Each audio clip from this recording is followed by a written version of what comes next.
Not easy to follow my dad. Let's put it up a little bit. How's everybody doing tonight? Everybody doing good? Everybody's got their drink? All right, thank you guys so much. Thank you, Dad. That was a lot of information. And most of it was true.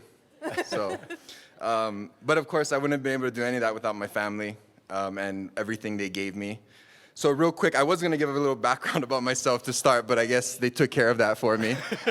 As my dad said, I grew up in the restaurant business. My dad had a Hawaiian plate lunch restaurant. My mom had an Italian restaurant. They were in the same shopping centers, like dueling restaurants, you know.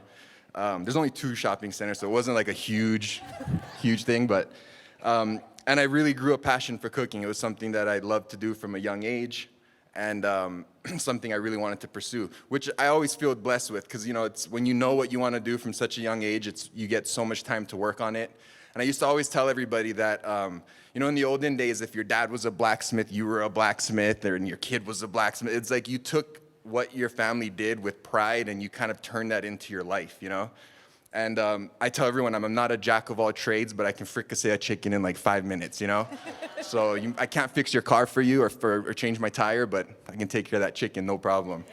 So when I was told, or when I was asked about doing this event and had to come up with a story, I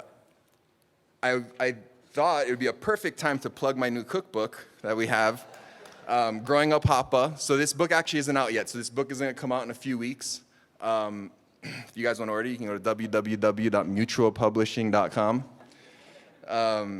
I forgot to mention too, we currently have 2 restaurants in town, one called Ippy's Hawaiian Barbecue, open Monday through Saturday, 11 a.m. to 8 p.m., 808-885-4147. That's if you guys, and then we just opened a new spot called the Dizzy Pita, where we do gyros, falafels. See, some people have been there.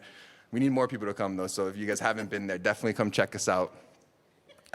Yeah, so when I decided to do this story, I thought it'd be really cool. So this book, Growing Up Hapa, was written by me, and the photos and everything are by Dustin, who just left us, but Dustin Akdal, an amazing photographer. And the idea of Growing Up Hapa was to create a book that told my story. You know, my dad being Hawaiian, my mom being Italian, being raised in a Hawaiian restaurant, Italian restaurant, French culinary school. It's really hard to pick my point of view when it comes to culinary.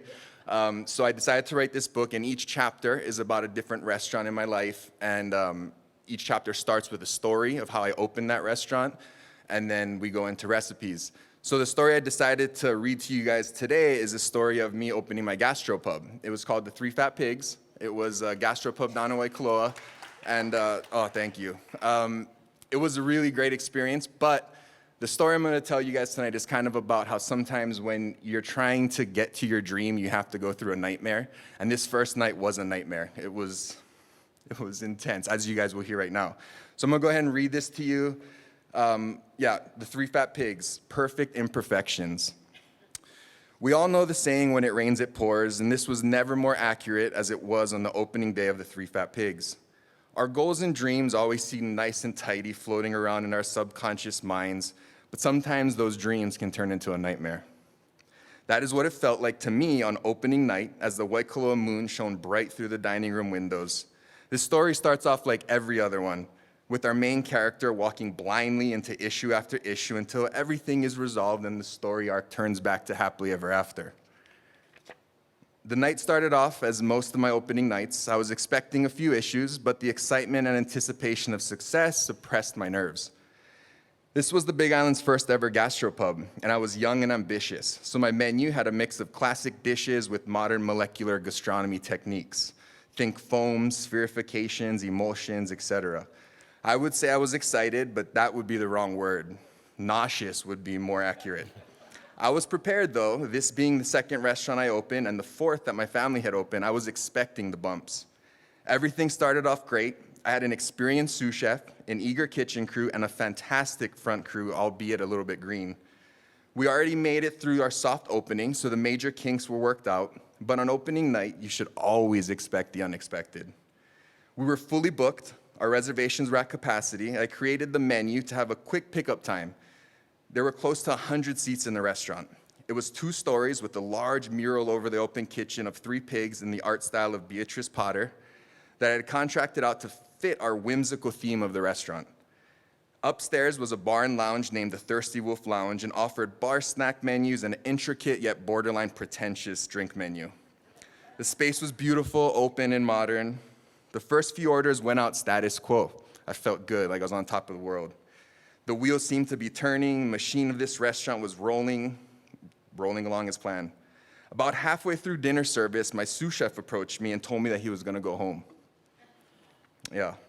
I told him that it was only 8 p.m. and we don't close until 10. He said that he was too old to stay late at night. I knew I would have to let him go. Yeah. With no sous chef and myself expediting, we were still on the right path, but the path had got a bit bumpy. While I was calling out orders and directing my food runners to tables with trays full of food, my bartender approached me. He said the floor drain behind the bar was starting to back up and water mixed with dirt and grease was coming up from the floor drains. We stuffed a few towels into the floor drain, hoping this was a quick fix which was gonna hold until the plumber could come the next day. A bad decision in the long run, but hindsight's 20/20. The shopping center we were in was old, and it's fair to say the plumbing needed some serious work. The problem had a Band-Aid on it when what it really needed was stitches. I started to panic, as I knew the smell would soon start to follow this greasy water, and we still had a couple hours of service left to get through. As we cooked our way through the next few orders, the floor drain in the back of the kitchen started to overflow as well. It was at this point I knew, well, we can't say what I knew because we're on Hawai'i radio, but I knew that we were in trouble. We cut off walk-ins and just finished the last of our customers with reservations. That's when one of my green servers walked up to me and said, "Hey, chef, the food critic for Honolulu Magazine is here and wants to know what you recommend for dessert." My eyes got wide. I bit my bottom lip, trying not to scream at the server. And I asked the server why they didn't come to inform me when the critic first came in. And they said they just got too busy. Yeah. That server didn't get fired, though. They stayed with us forever. This is when it all hit me like a freight train. I dropped to a squat so that the customers couldn't see me, and I started to feel the pressure building up. Now, I'm a lifer, someone who's been in the industry their entire life. So I'm used to solving problems under pressure, but these problems were out of my control. I walked outside and saw my wife at the hostess stand, and she helped to calm me down, like wives always do. That's my partner. This is the part of the dream when you're falling, and you either wake up before you hit the ground or you fly. I chose to fly. I went back in, picked out our best dessert, took it to the food critic, and with the best charm I could muster, I explained to her the concept and the inspiration for the restaurant. She must have been understanding because I didn't get any questions about the smell that was only now wafting in from the kitchen. She thanked me and left, and we proceeded to close out the last of the customers and clear the dining room. Lessons in life are only learned through failure. If you don't experience problems, you will never know how to solve them. The review came out, and it was not at all what I expected. The food critic praised the creativity and concept. It also helped me grow as a chef. At only 23 years old, I learned that if you don't go with the flow, you will definitely drown. Like all restaurants we opened, I laced up my steel-toed, non-slip shoes. The next day, went in to fix the problems and face the new ones. I'm forever grateful to the 3 Fat Pigs, as it truly helped me grow as a chef and restaurateur. I learned that you're not cooking for yourself, but your target demographic. And if you allow your ego to get in the way, you will ultimately fail. It's been 13 years since that opening night, and the vivid lessons have stuck with me to this day. I love that restaurant and the food we put out. Although I definitely had some ups and downs, I wouldn't trade it for anything. I'm so grateful for my family. Without them, I would never have made it as far as I have. The 3 Fat Pigs might not be here today, but everything that transpired has turned me into the chef I am, and for that, I am always grateful. Thank you. Oh, I am Ippy Aiona, and I'm from Waimea. And if you guys want to pick